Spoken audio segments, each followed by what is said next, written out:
오늘 참 기쁜 성일입니다.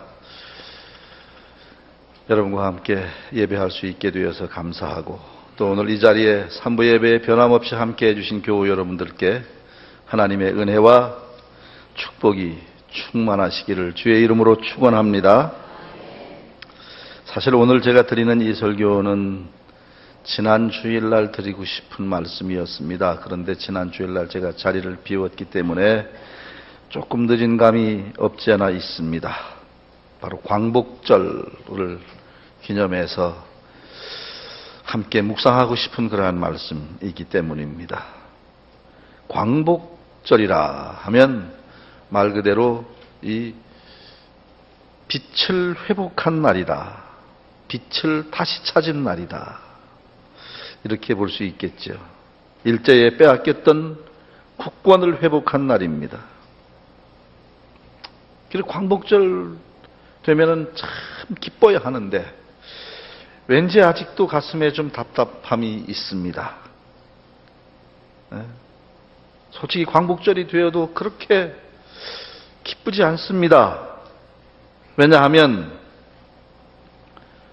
1945년 해방과 동시에 남북으로 분단되어 지금까지 통일되지 못한 채 지구상의 유일한 분단 국가로 살아가고 있는 것이 우리의 현실 아닙니까?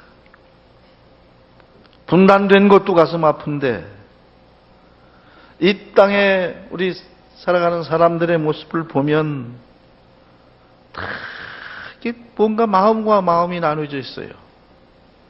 보수와 진보, 동과 서, 가진 자와 가지지 못한 자. 요즘 더군다나 대통령 선거를 앞두고 있어서 이 정치계를 바라보는 그 사람들의 마음이요, 완전히 나누어져 있어가지고요. 참 목사가 뭐 대놓고 누구 편을 들 수는 없잖아요. 그러다 보니까 어떤 때는 어떤 사람들을 만나서 이야기를 나눠도 참 불편해요. 왜냐하면 저 사람이 어느 편인가 그걸 알 수가 없으니까 잘못하면은 또 뭐 발끈하면은 또 이게 목사 체면이 또 뭐가 됩니까? 게다가 요즘은 독도 문제로 아주 심란합니다. 이게 벌써 얼마나 오래된 얘기인데, 그 뉴스만 나오면 언제나 탑 기사로 막 독도 이야기가 나옵니다. 일본 사람들이 정말 얼마나 집요한지. 요즘 뭐 또 국제사법재판소로 이 건을 가지고 가겠다고 문서를 보내고 왜 응답이 없냐고 엄포를 놓고 도대체가 참 저럴 수가 있는가. 거기다가 요즘 저 일본 대사관 앞에 그 종군 위안부들을 위한 수요 집회가 1000번을 넘었어. 매주 모이는데. 그런데도 뭐 대사관 쪽이야 뭐 저쪽 정부의 지시를 받아서 일하는 데니까 그러겠지만은, 하여튼 일본 정부에서 이런 만구 대꾸 하나 또 없어요.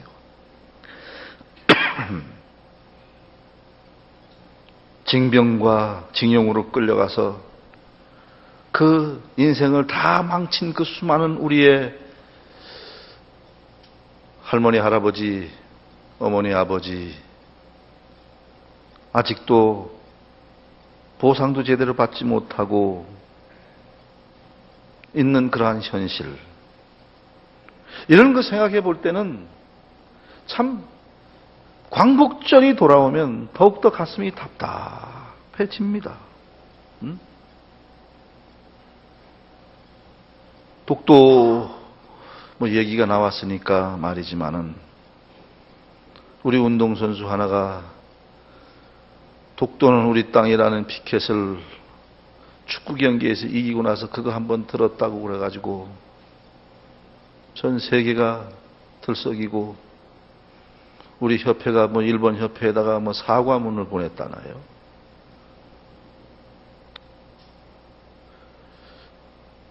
내가 아까 어느 분도 그런 얘기를 어느 분과도 나눴습니다만은 정말 내가 그 축구 선수라면은 나를 제명하라고 그러겠어 차라리. 응? 내가 밥을 굶고 살아도 비굴하게 살진 않겠다고. 그리고 티켓 들고 또 나오겠어요. 물론 올림픽이라고 하는 비정치적인 그런 화합의 행사에 그런 것을 들고 나온 IOC에는 혹시 죄송할는지 모르지만 일본에게 죄송할 일은 없지 않나 그런 생각을 합니다. 지금도 참 뭐 여러 가지 아픔들을 우리가 그 당시의 아픔들이 아직도 치유되지 않고 있고 이 나라에 와서 그 저지른 그 만행들이 얼마나 많은데 그런 일로 거기다가 머리를 조아리는 일들까지 생겼어야 되겠느냐 하는 여러 가지 일련의 일들로 인해서 광복절은 돌아왔으나 그렇게 마음이 편하지는 않습니다. 오늘 우리가 읽은 이 시편 126편이 사실 이스라엘 백성들이 옛날에 겪었던 그 이스라엘의 역사가 우리 역사와 비슷해요. 그 역사적 배경을 안고 있는 말씀이 오늘 이 말씀입니다. 옛날 예루살렘에 바벨로니아의 군대가 쳐들어옵니다.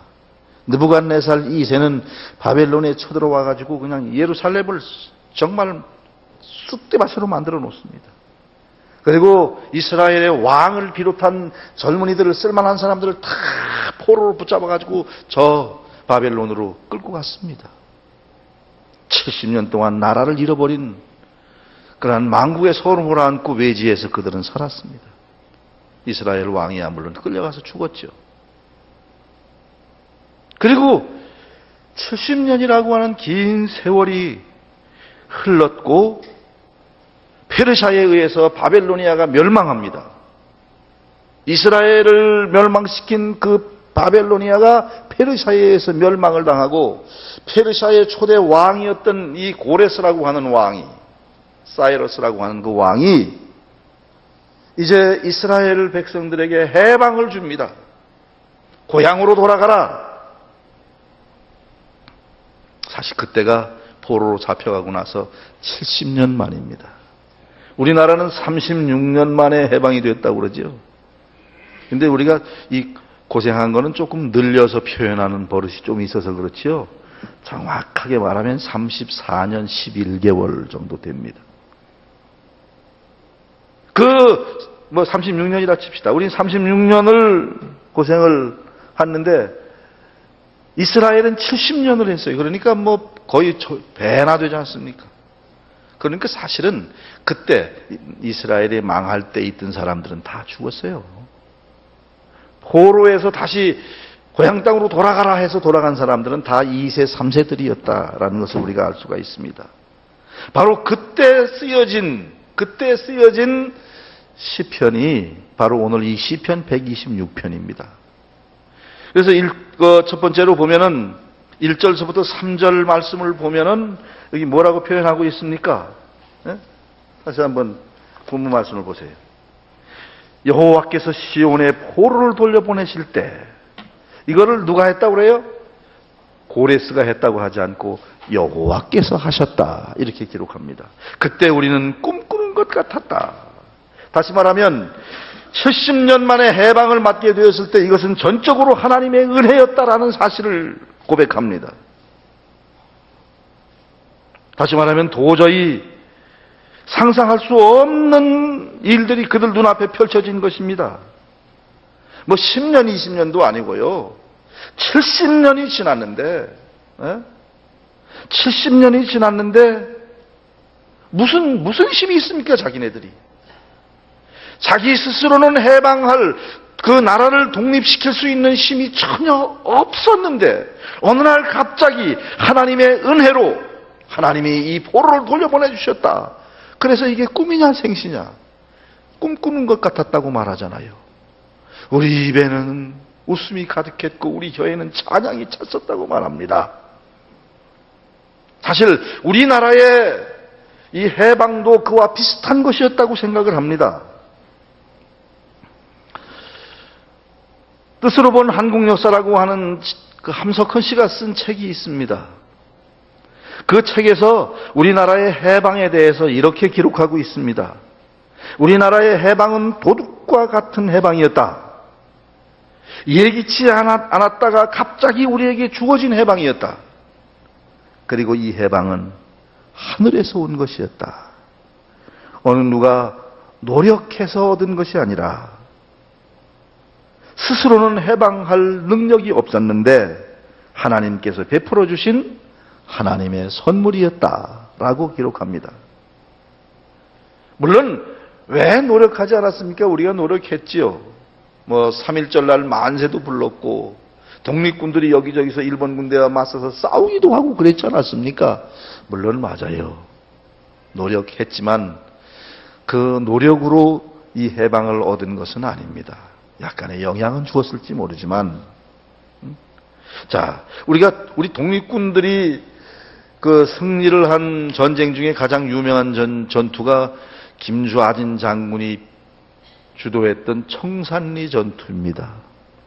김주아진 장군이 이끄는 3,000명의 독립군이 별로 무기도 별로 변변치 않았는데 일본 정규군 25,000명과 싸워가지고요 3,000명을 가지고 25,000명을 전멸시킵니다.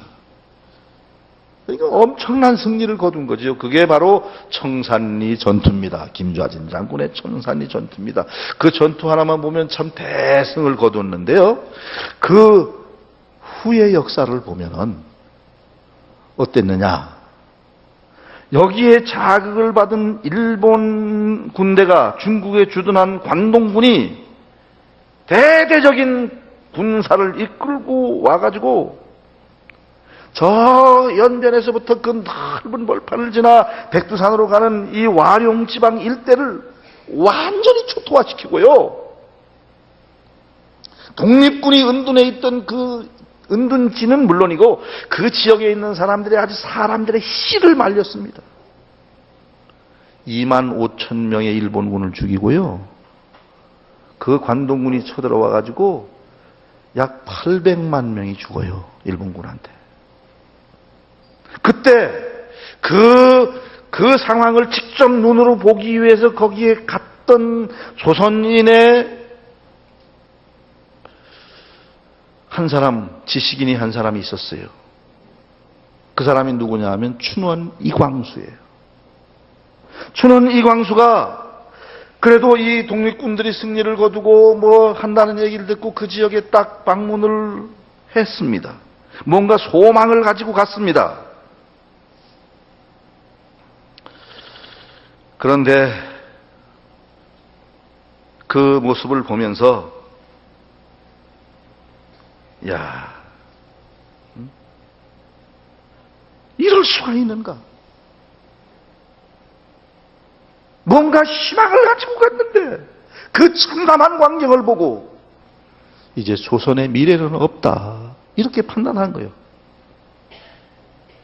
그때 춘원 이광수는 양심을 버립니다. 조국을 버립니다.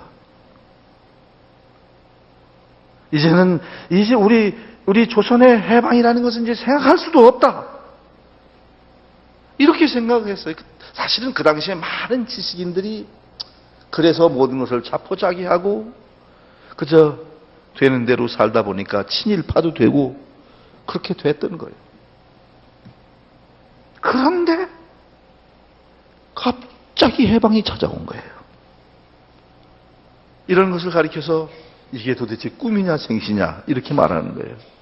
누구도 상상하지 못했는데 이거 꿈꾸는 것 같다. 꿈꾸는 것 같다. 그런 기분에 빠진 것입니다. 여러분, 바로 그것이 우리의 현실이었고 이스라엘이 하나님의 은혜로 해방이 되었던 것처럼 우리가 하나님의 은혜로 해방이 되었다라는 겁니다. 사실 우리가 이 8.15를 광복절이라 이렇게 부르지 않습니까?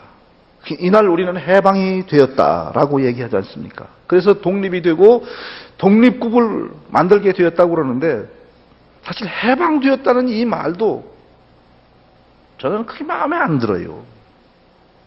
그것도 기분이 썩 좋지 않은 단어예요. 왜냐하면 일본은 패전국이 되었습니다. 그래서 일본의 일왕이 항복 선언을 했습니다. 그러면 패전국이 있으면 승전국이 있지 않습니까? 승전국은 누가 승전국입니까? 그 당시 미국이 승전국이고 소련이 승전국이에요. 우리는 뭐예요? 나라도 없어서 그 국권도 없고 하다 보니까 무슨 일본하고 전쟁을 하겠다고 하는 선포 한번 해보지 못하고 그냥 있다 보니까 패전국은 일본인데 우리는 승전국이 되지 못하고 그저 남의 덕에 해방이나 얻은 그런 나라가 됐던 거예요. 만약에 우리가 뭔가 주권국가에 이어서 일본을 상대로 선전포고라도 한번 했더라면 우리는 그 당시에 승전국이 되었을 것이고 그렇게 되었더라면 우리는 당당히 이 나라를 우리 힘으로 만들어갈 수 있을 텐데 패전국이 되다 보니까 패전국이 아니라 그냥 어부지리로 해방을 얻은 나라가 되다 보니까 승전국들이 갈라놓는 대로 남과 북이 그저 갈라지는 그러한 운명을 만들어갈 수밖에 없었다라는 거죠. 그러니까 여기서 오늘 이 말씀대로 이 승리는 우리의 힘으로 주어진 것이 아니었다라는 이 이스라엘 백성들의 고백과 우리의 고백이 비슷하지 않겠느냐 하는 겁니다. 그런데 보세요. 이스라엘 백성들이 70년 만에 꿈을 안고 설레이는 마음으로 고향 땅 예루살렘에 돌아와 보니까 어땠습니까? 기쁨도 잠시입니다. 다 허물어지고 다 썩어 없어지고 완전히 돌더미 꼭대기에 틈틈이 잡초만 우거진 그러한 도성을 바라보면서 먹을 것도 없고 입을 것도 없고 자기 살 집들도 없는 그러한 참담한 현실을 바라보면서 설레임을 안고 찾아왔던 그들의 가슴이 다시 싸늘해집니다. 건물들은 다 잿더미가 되었습니다. 그래서 시편 기자는 여기서 이렇게 노래합니다. 4절에 여호와여 우리의 포로를 남방 시내들 같이 돌려주소서. 남방 시내라는 말이 이게 뭔 말이냐면 우리 교회에서 이제 내년에 우리 세계선교부에서 3차 성지순례를 계획하고 있는데 내년에 계획하는 코스들은 아마 에집트에서부터 이 요르단으로 해서 이 많은 광야와 사막들을 거쳐서 이스라엘로 돌아오는 아마 그런 코스가 되지 않겠나 보여지는데요. 에집트에서 홍해를 건너가지고 이 이스라엘까지 오는 그 길은 사실은 다 광야입니다. 거기에 그 시나이 광야도 있고 바란 광야도 있고 신광야 해가지고 쭉 광야를 거쳐 오는데 그 광야에도 뭐가 있습니까? 강이 있습니다. 강이. 계곡이 있고요, 언덕이 있고요, 산이 있고 강이 있는데 강은 강인데 물이 흐르지 않는 강입니다. 그런데 가만히 보면 강이에요. 물이 흐르는 흔적이 있어요. 자, 이거를 가리켜서 와디스라고 부릅니다. 와디. 그런데 이 와디에 1년에 한두 차례 그 날이 언제가 될는지 모르지만 갑자기 막 저 열대지방에 스콜이 쏟아지듯이 소나기가 쏟아지고 나면은요 그 모래로 되어 있던 강이 갑자기 물이 불어가지고 막 엄청난 물이 막 흘러내려가게 됩니다. 바로 여기 시편 기자는 이걸 얘기한 거예요. 남방이라고 하는 걸 헤브론 남쪽 거기에 그 가자 스트립으로 오는 그 지역의 그 광야지대를 말합니다.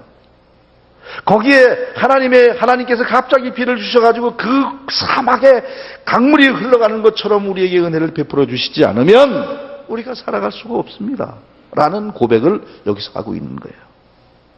그러면서 5절 6절에는 시인은 마지막으로 확고한 소망을 노래하고 있습니다. 누구든지 눈물을 흘리며 씨를 뿌리는 자는 기쁨으로 거두리로다. 울며 씨를 뿌리러 나가는 자는 반드시 기쁨으로 그 곡식단을 가지고 돌아오게 될 것이다. 다시 말하면 이 얘기는 뭐예요?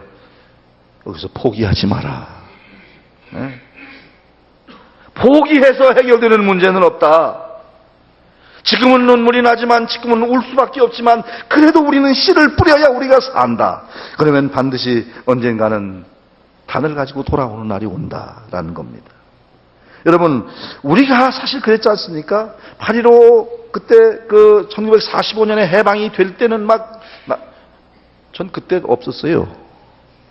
그래서 잘 생각이 나지 않지만, 그 당시의 기사나 그 당시의 사진이나 글을 보면은 얼마나 우리 백성들이 막 감격하고 온 거리마다 다 뛰쳐나가서 태극기를 흔들고 기뻐 뛰고 밤잠도 자지 않고 막 흥청거리던 그런 때가 있었습니다. 그런데 그것도 잠깐, 해방이 되면 금방 살 길이 열릴 줄 알았는데 갑자기 내전 아닌 내전이 일어나서 좌익이니 우익이니 해가지고 막 다투다가 결국은 승전국인 미국과 소련에 의해서 이 한반도가 둘로 딱 나눠지는 비극을 초래하게 되지 않습니까? 그게 딱 나눠져서 각자 독립국을 만들고 난 후에 얼마 되지 않아서 1950년대에는 또 이 전쟁이 6.25 전쟁이 일어나가지고 나라가 완전히 초토화되어 버리지 않습니까? 그때 유엔에 등록된 120여 개 국가 중에서 국민 소득이 필리핀이 170달러, 태국이 220달러, 한국은 76달러요. 지금은 우리 2만 달러잖아요. 네. 인도를 제외하고는 그 120개 국가 중에서 제일 꼴찌에서 두 번째, 꼴찌에서 두 번째. 그러니까 이 전쟁의 폐허 속에서 이걸 재건하기 위해서 얼마나 많은 돈이 필요한데, 돈 있는 나라가 돈을 꿔달라면 꿔주겠지만 가난한 나라가 돈 꿔달라는데 어느 나라가 돈을 꿔줘요? 결국 서독에 광부와 간호사를 보내고 그걸 대가로 1억 4천만 마르크를 서독으로부터 빌립니다. 서독에 보낼 광부들 500명을 모집하는데요, 4만 6천 명이 지원을 했었다고 그래요. 이영만리 타국 땅 서독에 도착한 광부들은 지하 1000m 이상의 깊은 땅 속에서 10시간이 넘는 고된 작업을 했습니다. 나이 어린 간호사들 또한 서독에 가서 그 지방의 그 작은 열악한 병원들에 가서 사람들이 죽어나가는 시신들을, 뻣뻣한 시신들을 굴리며 닦으며 그렇게 해서 땀 흘려 돈을 벌어 그걸 가지고 조국에 보내서 이 조국이 다시 일어나는 일에 보탬이 됐던 것이죠. 그런가 하면 우리나라에 얼마나 많은 젊은이들이 또 월남 전쟁에 또 파병이 돼가지고 맨날 노래를 부르면은 맨날 승리했다는 노래, 맹호부대 용사들아, 청룡부대가 비둘기 부대가 어쩌고 했지만 지금 국립묘지에 가보라고요. 얼마나 많은 사람들이 피를 흘리고 거기서 죽어가지고 여기 현충원에 묻혀 있는가 말이에요. 그 사람들의 그 피 흘린 대가로 이 나라가 이렇게 발전하는데 밑거름이 된 거예요. 그런가 하면 사우디아라비아로, 이라크로, 그 중동 지방에 또 그 열사의 나라에 가서 그 피땀을 흘려가면서 수고한 덕분에 이 정도 지금 우리가 회복할 수 있었다라는 겁니다.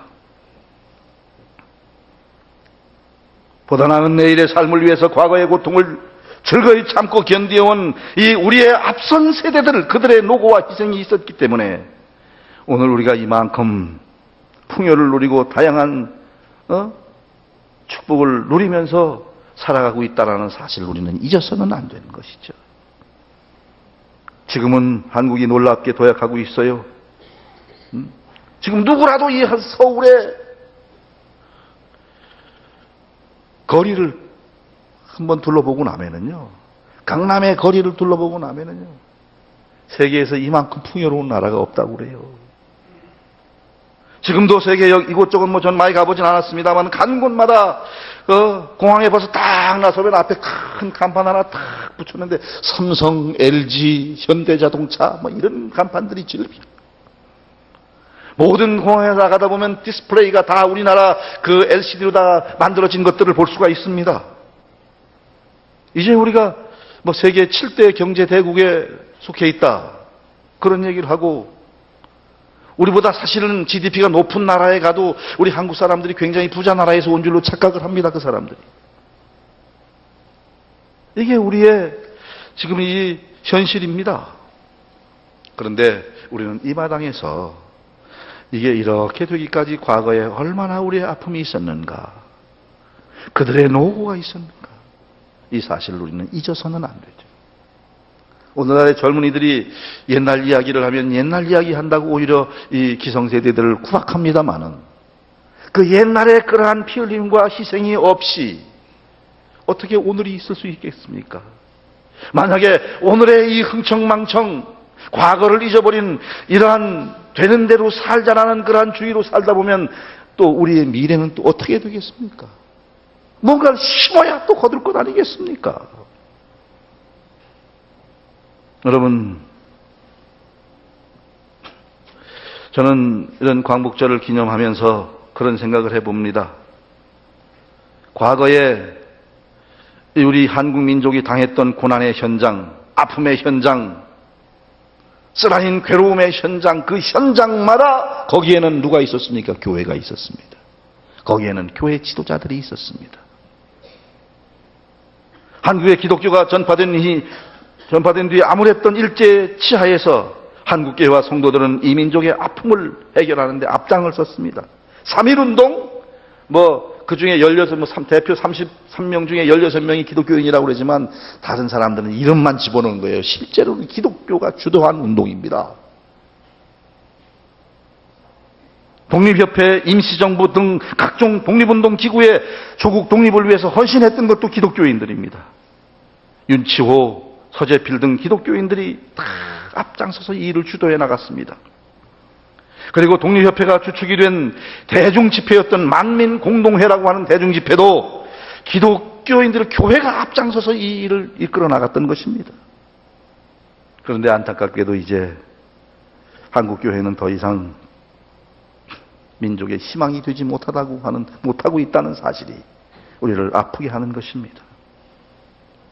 성도는 역사의식을 가져야 돼요. 이스라엘의 예루살렘에 가면 야드 바셈이라고 하는 홀로코스트 기념관이 있어요. 그게 뭐냐 하면 히틀러가 600만 유태인들을 학살했던 그 자료들을 모아가지고 거기 기념관을 만들어 놨어요. 잘 지어진 기념관. 엄숙합니다, 들어가면. 그리고 한 층에 올라가면 넓은 공간입니다. 이 예배당처럼 넓은 공간, 천정이 높은 데인데 아주 공명이 잘 되는 공간인데 계속해서 무슨 소리가 들립니다. 이게 뭔 소리냐 그랬더니 그 히틀러에 의해서 학살당한 600만 명 중에 어린이가 150만 명이라는 거예요. 그 150만 명의 어린이들의 이름을 1년 내내 차례차례 불러주고 있다는 겁니다. 그리고 그때의 그 자료들, 사진들을 다 전시해놓고 유태인들은 늘 자주 그곳을 드나들면서 우리가 이거 잊어서는 안 된다라고 얘기해요. 거기 2층에 올라가는 2층의 현관에는 무슨 글씨가 하나, 현판이 하나 붙어 있는데요. 저는 현대 히브리어를 잘 몰라서 저기 무슨 글씨냐 물어봤더니 해석을 해주는데 이런 내용입니다. 망각은 포로 상태로 이어진다. 그러나 기억함은 구원의 비밀이다 라는 글귀라고 그래요. 다시 한번 읽어봅니다. 망각은 포로 상태로 이어진다. 그러나 기억함은 구원의 비밀이다. 다시 말하면 과거를 잊어버리고 그저 내가 잘나서 여기에 섰다고 생각을 하고 되는 대로 살아가면 또다시 불행한 역사는 반복될 수 있다라고 하는 이야기죠. 우리가 지난날 선조들이 당했던 참극을 잊어서는 안 돼요. 우리의 문화재를 비롯한 많은 것을 약탈하고 언어를 말살하고 젊은이들을 전쟁의 총알바지로 내몰고 젊은 여성들을 성노예로 끌고 가고 생체 실험을 하고 이런 것들을 잊어서는 안 되죠. 그것도 모르고 그저 일본 사람이라면 좋아 따라다니고 요즘 우리나라에 이 사창가에 사업이 안 되니까 그것도 뭐 일부는 또 일본으로 가가지고 모르겠어요. 좀 자세히 제가 확인한 건 아니나. 그렇지만 일본에서는 안 되는 거지. 시큼 저 할머니들이 수요일마다 와서 몇 명 안 남은 할머니들이 소리치는 거 생각한다면, 또한 그 역사를 기억하는 것만 가지고 우리가 세상을 변화시킬 수는 없는 것이죠. 지금 여러분, 아까도 말씀드렸습니다마는 누가 했습니까? 하나님이 하셨잖아요. 이 자유를, 해방을. 그렇다면 이제 우리도 하나님 앞에 다시 바로 서야 될 줄로 믿습니다. 하나님께서 이 한국을 이 땅에 여기 세워주신 것은, 우리에게 자유를 주시고 해방을 주신 것은 우리를 향한 뜻이 있는 줄로 믿습니다. 여러분, 우리나라 속에 감추어진 것이 있습니다. 지금 이 우리나라 사람들이요, 전 세계에 안 들어간 나라가 없어요. 정확하게는 804만 명이 지금 전 세계 모든 나라에 나가서 지금 활동을 하고 있습니다. 근데 중요한 거는 한국 사람들이 가 있는 나라마다, 지역마다 반드시 교회가 세워집니다. 몇 가정만 있으면 교회가 하나 세워져요. 이거 참 그것도 묘한 일이죠. 지금 우리나라가 선교사 파송 세계 제2번째 2위 국가입니다. 첫째는 미국이고 우리나라가 두 번째. 근데 앞으로 10년 내로 우리가 1위가 됩니다. 네. 여러분, 세계 역사를 보면 복음이 왕성한 나라를 통해서 하나님이 역사하셨습니다. 한때는 세계 중심에 영국이 있었어요. 영국이 뭐 세계에 다 선교를 위해서 선교사를 파송하고 할 때, 그때 그 시대를 가리켜서 팍스 브리테니카라고 부르지 않습니까? 그 다음에 2차 대전 이후에는 미국이 세계의 중심축을 이루었는데, 그때는 세계 선교를 미국이 담당하고 있을 때입니다. 팍스 아메리카 시대입니다. 이제 사람들은 말합니다. 팍스 시니카 시대가 온다. 중국 중심의 시대가 올 것이다 라고 말하지만, 그러나 영적으로 기도하는 사람들은 압니다.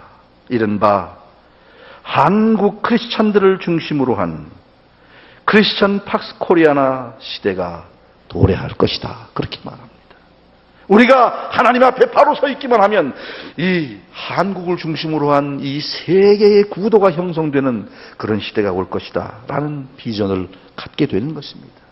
그런데 문제는 이 교회마저도 세속화의 물에 젖어들고 있다는 거예요. 교회마저도 수많은 분열의 아픔을 겪고 있다는 거예요. 우리가 모두 하나 되어 하나님 앞에 바로 서기만 하면 하나님께서는 우리 민족을 통해서 이 세계를 변화시키는 놀라운 일들을 이루실 줄로 믿습니다. 다시 한번 이 시대에 다시 과거를 기억하면서 그 과거를 발판으로 해서 다시 주님을 의지하고 올바로 하나님 앞에 우뚝 서 일어나 세계를 변화시키는 이 대열에 함께하는 저와 여러분 모두가 되시기를 주의 이름으로 축원합니다.